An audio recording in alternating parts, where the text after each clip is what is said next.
Queria falar um pouquinho com vocês também sobre a reunião de ontem do ministro da Fazenda, Fernando Haddad, com os presidentes da Casa, né, das casas legislativas, do Senado e também da Câmara.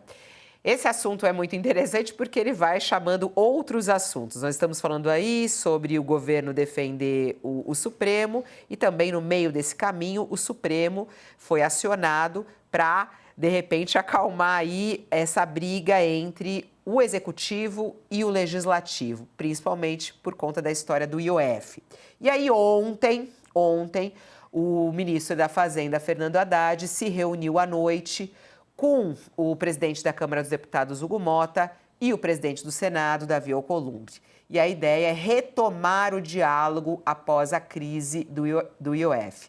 O ministro teve essa reunião com os dois para buscar uma saída. É a primeira reunião da equipe econômica após a decisão do ministro Alexandre de Moraes de suspender o decreto do IOF, que era o decreto que foi dado pelo governo, e suspender também o decreto legislativo que foi aprovado pelo Congresso, suspendendo o aumento do IOF.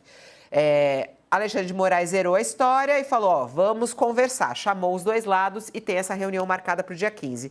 E agora o ministro da Fazenda foi se reunir. Eles já iniciaram essa conversa antes de ir à frente do Judiciário. A gente não sabe ainda os detalhes, mas eu adoraria saber, né, Josias, o que aconteceu nessa conversa, como que deve estar o clima neste momento. Será que esse encontro já mostra que a situação está um pouco melhor, Josias, nessa relação? Tá melhor, né? Porque voltaram a conversar, pelo menos, né? E é muito constrangedor que o Executivo e o Legislativo tenham que ser intimados pelo Judiciário para conversar, né? É muito constrangedor isso, mas voltaram a se falar. Então, o Hugo Motta, o Davi Alcolumbre se reuniram com o Fernando Haddad, estava lá também a Gleisi Hoffmann, que é a coordenadora política do governo, os líderes do governo na Câmara e no Senado, e eles começaram a conversar, uma conversa meio intoxicada pelo debate eleitoral, né? Então eles estão discutindo basicamente como fechar as contas de 2025 e 2026. Se você for levar em conta, Fabiola, a evolução da dívida pública, essa travessia ela seria mais segura se fosse construída uma ponte, né?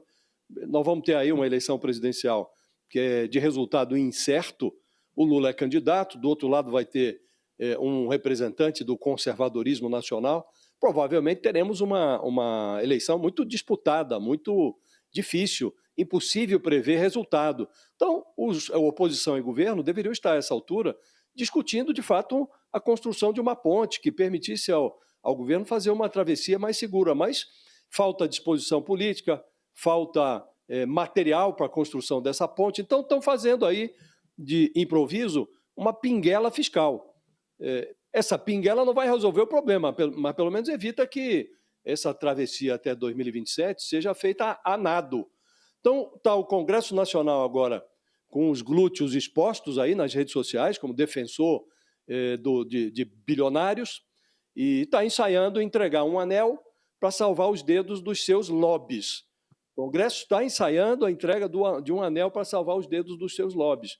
Estão sob pressão, e a Câmara aprovou agora a urgência para um projeto que corta 10% dos benefícios tributários, 5% em 2025, 5% em 2026.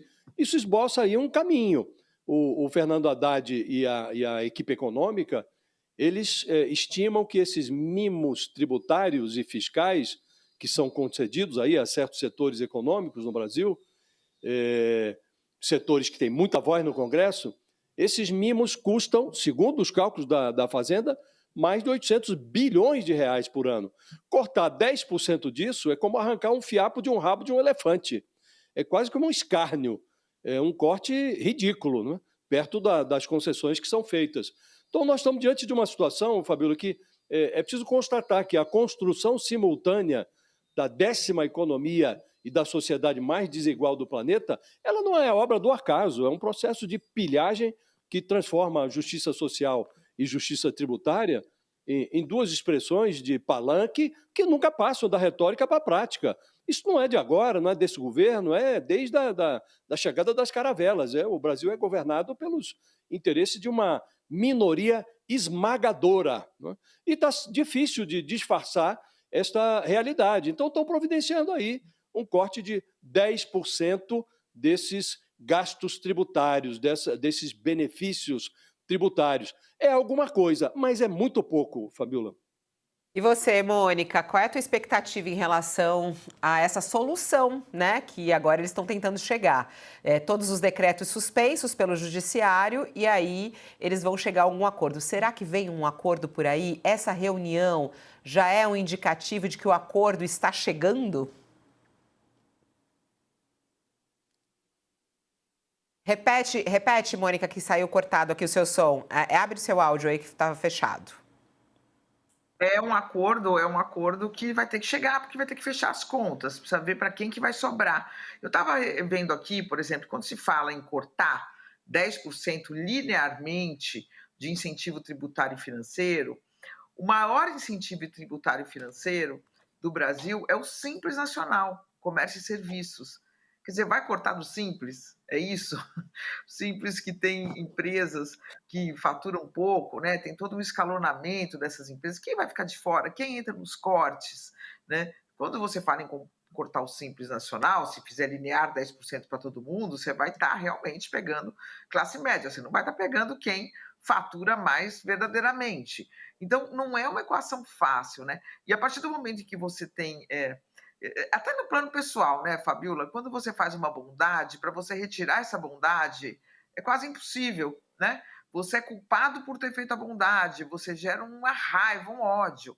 Então, esse corte também, quando ele for implantado, ele vai gerar uma reação forte, eu acho, e uma decepção forte, porque se empresas do Simples Nacional, que trabalham com comércio e serviços, tiverem que pagar mais imposto, não, nem sempre são empresas de bilionários, né?